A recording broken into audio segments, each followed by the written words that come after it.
Now, I bet I know what some of you are thinking, because I've had this thought too. There's probably a little voice in the back of your mind that says, but Glenn, what about Trump?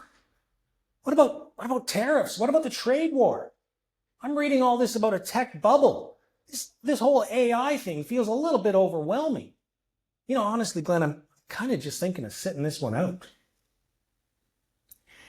I understand that. So I have a little exercise that I want you to do. This is a kind of a participation moment so you don't fall asleep. I want you all to put your hands up in the air. Everybody put your hands up in the air. Now I want you to take your hands and just tuck them in under your thighs. Okay? Just tuck them in under your thighs. Now take a look to your left and your right at everybody sitting on their hands. Just try to get a kind of a freeze frame moment of that in your mind.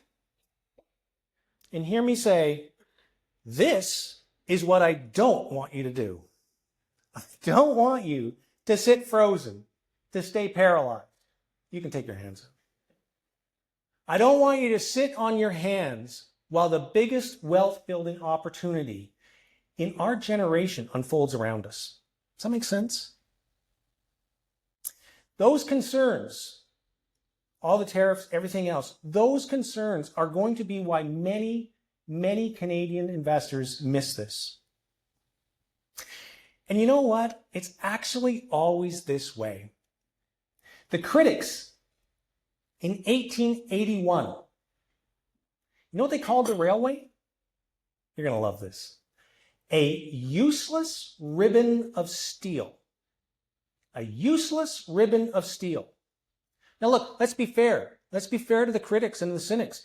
It's not like they were entirely wrong, right? I mean, they were complaining about the costs being massive. They were complaining about the speculation that was going on. There was speculation. They were complaining about the number of people who died building it. Tragic, right? So the risks were obvious. And they weren't wrong to point out those risks. They were still catastrophically wrong, weren't they? They were wrong because they focused only on those short-term risks and didn't look far enough along the horizon to see what the opportunities that came with it. Friends, I'm going to tell you that we're in the AI boom. We've been talking about the railway boom. We're in 1871 of the AI boom. And what that means is that the tracks are still being laid. The stations, in this case, data centers, the size of small cities, are being installed. Power grids are being upgraded. This level of investment is happening at a pace that would make the railway barons envious. The cynics couldn't see it then, and they won't see it now. They only see the costs. They see the disruption, and they wonder, is it all hype? Look, by 1890, it was obvious that the critics were catastrophically wrong.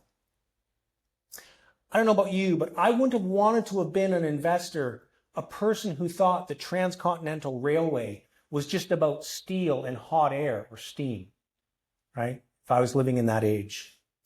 This moment is about what becomes possible when the infrastructure is actually fully in place. When AI capability becomes as abundant and as accessible as railway transportation in 1890, things are going to get very, very interesting.